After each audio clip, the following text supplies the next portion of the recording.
Hello, and welcome to week 8 of the Prank Lifestyle Group Coaching Program. I just want to quickly recap. If you can go back and review in the members area, and we're adding more videos, including all the oil profiles, which I can show you, down here at the very end here. But in the week 8, we go deep into the chemicals of essential oils. And you could spend like a lifetime learning not only about the colored energy, but the healing chemicals and the oil profiles. It's such a deep subject. Once you know what the chemical groups do, and which oils are in these groups, you can make your own blends based on this type of thing. Like if you want to make something for like helping with the immune system, well, you could take like lime, stuff with limonene, which is lemon, orange, the citrus fruits, the pinene, which is like from the the evergreen, a black pine, like Christmas tree type, like black pine type things. And if you wanted to add,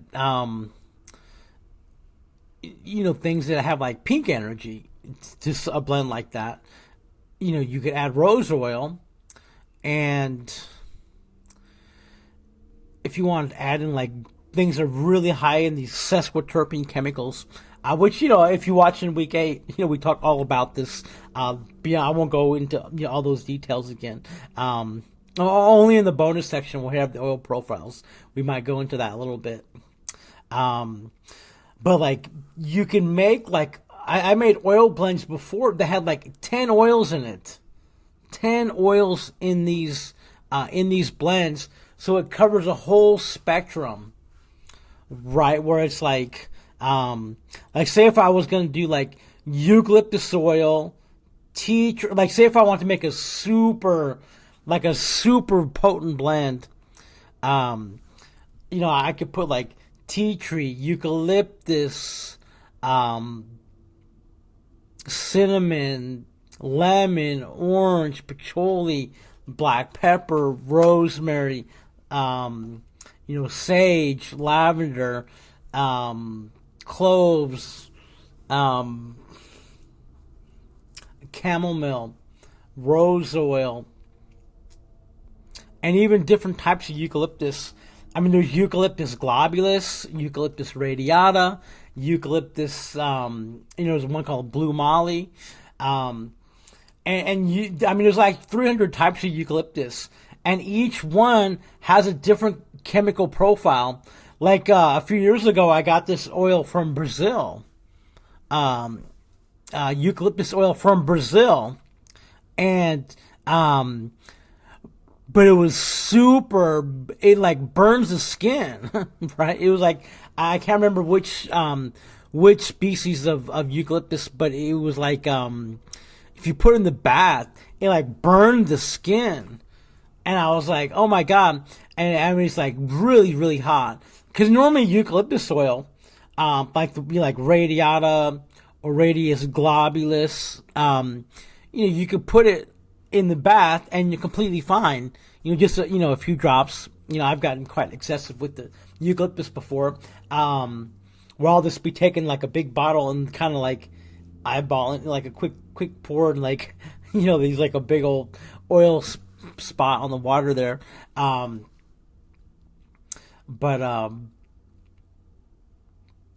with tea tree. There's like tea tree that comes from there's like South African tea tree, there's like New Zealand tea tree, there's Australian tea tree. So even that comes from different areas, and they all have different smells. Like lavender, there's many types of lavender, and each region smells completely different,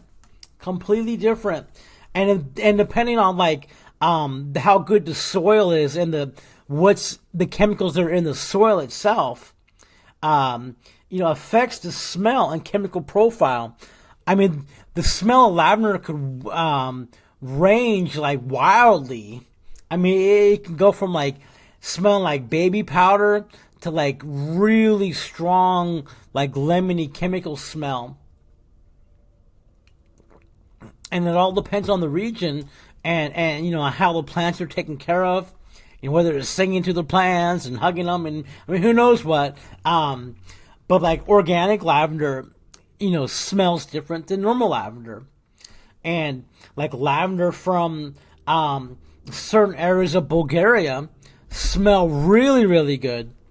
Like a few years ago, I got a batch of lavender, organic lavender from Bulgaria, and it smelled so delicious. It was like baby powder undertones, you know, on the lavender, and and you know, but I also get like you know lavender oil like from other regions. You know, normally it's like in the Kanzlak Valley area, but like there's other regions in Bulgaria there. Where it smells really, really, really delicious lavender smell. And then there's like the French lavender. And normally the French lavender, you know, that I'm getting has more of a medicine-y smell. So it smells more like, I know it's not as sweet as the Bulgarian. But then we have like Oregon lavender, where they have from Oregon here. And, you know, I know a particular farm where they grow their own lavender, and it smells so good. I mean, it's like it has its own like I would be able to recognize that smell out of like 10 bottles of lavender. I would be like, oh, that's from the. So it has its own unique signature, and that farm's in the Northwest United States, where there's a lot of rich volcanic soil. So it's like a really good environment for growing, you know, particular lavender oil. Like rose oil, depending on, I mean, there's like many, many, many, many species of roses, and depending on the region also, like Russian rose is good. Indian rose. Bulgarian rose, Moroccan rose, but you know there's certain things like rose otto, rose damask. You know there's like different types of roses, and there's what's called an attar, rose attar, which means basically, and there's like rose absolute. So basically, the absolutes they use like ethanol normally, like corn alcohol, to extract. So it's not like steam distillation, like the Otto is steam distilled, but the price goes up like exponentially higher. Like when you go from like you know the one with use like the absolute where it uses alcohol to extract the rose, you know I might sell that for like 150 a bottle, you know, for a you know a bigger size bottle. But then if you want like organic steam distilled, then that's gonna be it could be like $400 for the same size bottle. But it's a completely different product. It's like it's like completely different. Like really really good steam distilled organic rose oil. When it gets cold, it like crystallizes. Like I remember I used to have bottles of it at room temperature or colder, especially in the wintertime, it would turn solid. So the oil itself would be like a crystal. It was like rose crystals basically. And then when it heated up, then it became like normal liquid. But that was like, oh my god, one little smear of that, it would fill a whole room. It would smell like roses. And and at this time, jasmine oil, has gotten pretty expensive. I mean, jasmine oil was always like up there with rose, but the really good jasmine oil can almost be like double the amount of like rose oil. I mean, it's like it takes a lot of jasmine petals just to make one drop of jasmine oil. And jasmine oil is like it's kind of like different than rose oil. Like roses, they bloom. The roses bloom like certain times of the year. And in the daytime it'll be open, but like jasmine, a lot of times they'll harvest it like on a full moon, at a certain time of the year. So it's like the jasmine blossom like fully opens. That's when they want to harvest it, and the moon cycles affect like when because supposedly the jasmine blossoms at nighttime.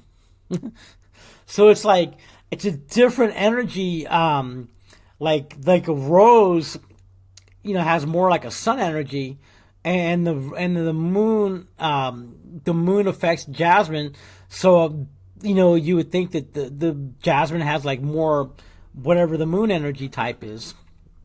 So yeah, I mean the whole subject of aromatherapy and crystals gets so deep. It gets so deep, and we haven't even touched on lasers yet. In the back of Advanced Pranic Healing book, probably got a copy here somewhere.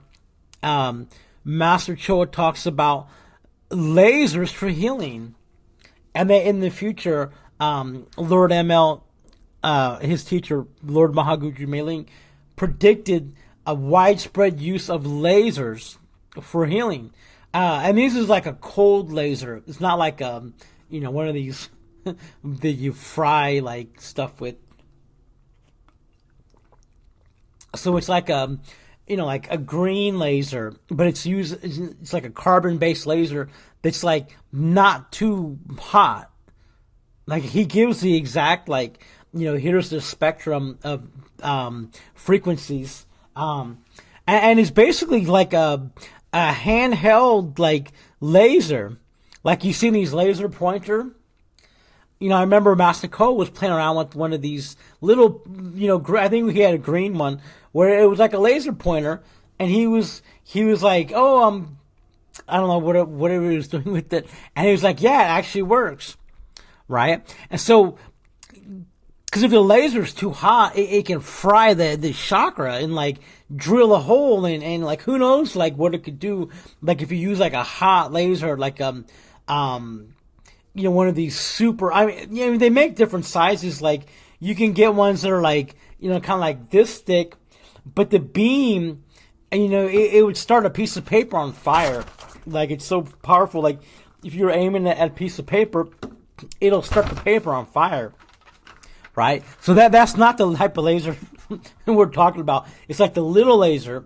And there's different ways, like, they have like these really high powered like laser, but it's not like a laser like a beam like you see like in Star Wars, just like a laser. It's more like a broad like beam of energy, pulsing, and you have to have it against the body. The way I see it is like a like one of these laser pointer things, and you would just clean the chakras with it, right? And whether you do it long distance or like in person, or the person's like standing 100 feet over there, and say I had the person standing there, I'm like, I'm going to clean their crown, clean the crown, clean the forehead, and then like, more research has to be done, but like, what do you do with the dirty energy? Because you're not like in pranic healing, you're taking the energy and throwing it away. But like with the laser, even like a crystal, the crystal gets dirty, and so you have to flick the energy. With the laser, is it gonna just like disintegrate it wherever it's at? Because it's not. I don't necessarily see it like coming back into the laser, the dirty energy and onto your hand. Maybe. That's why, experiments have to be done with this stuff. But I would think, like, if I was trying to clean something over there, I just pointed at it and it gets disintegrated. Right? Wouldn't that be cool?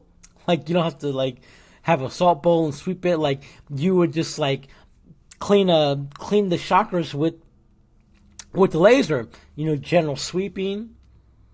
You just sweep from head to toe with the laser, and then you clean the chakras, and then I don't know about energizing and cleansing, like like what direction, like how necessarily you would energize with the laser beam. But we'd have to experiment on these things. But for sure, you could cut cords, laser beam, just cut a cord with the. I mean, because when you're using a laser crystal. I mean, there's an energy beam coming out. That's how it's cutting. Like if you're cutting cords with the crystal, then even a knife, the laser crystal knife, there's still a beam of energy coming out.